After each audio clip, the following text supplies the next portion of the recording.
ताडासन. ताड एका झाडाचं नाव आहे.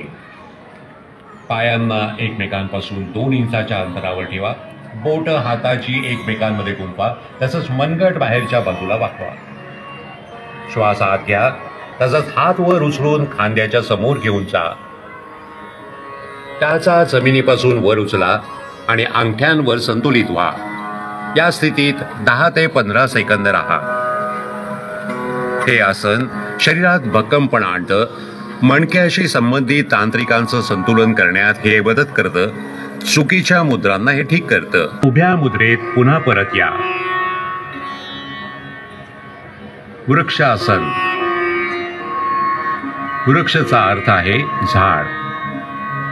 पाय एकमेकांपासून 2 इंच दूर ठेवून उभे राहा. समोर एका बिंदूवर लक्ष केंद्रित करा.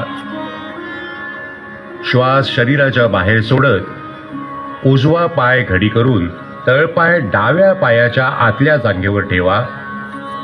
अभ्यास करताना लक्षात ठेवा की टाच मूळ आधार पेरेनियम क्षेत्राशी जोडली असली पाहिजे.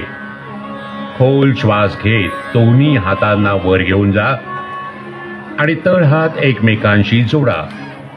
या स्थितीत 10 ते 15 सेकंद पर्यंत राहा. या काळात साधारण रूपात श्वासोश्वास करा. हे आसन तंत्रिका तंत्राच्या स्नायूंना उत्तम ठेवते. शरीराला संतुलित बनवते. आर्थरायटिस रोगाने ग्रस्त असल्यास त्या आसनाचा अभ्यास करू नका. श्वास सोडत हात आणि उजवा पाय पुन्हा पूर्वस्थितीत या. या आसनाचा अभ्यास आसन आपल्याला स्लोली करायचे. डाव्या पायाची घडी करून पाऊला एकमेकांशी मिळवा.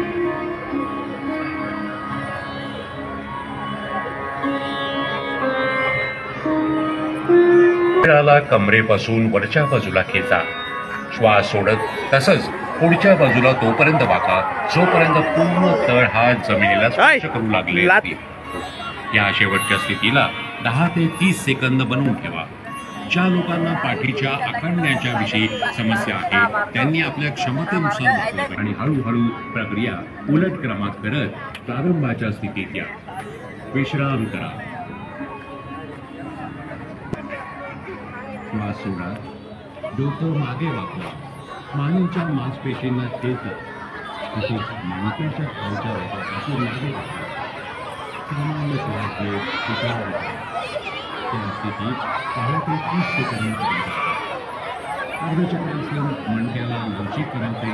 तसंच मेरू तंत्रिकांना भक्कम जोपर्यंत ते क्षतिज होणार नाही. श्वास सोडा.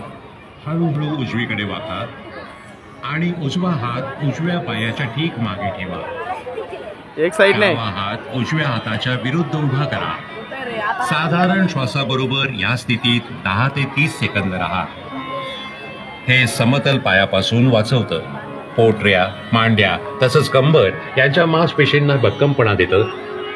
तसंच मणक्याला लवचिक बनवतं.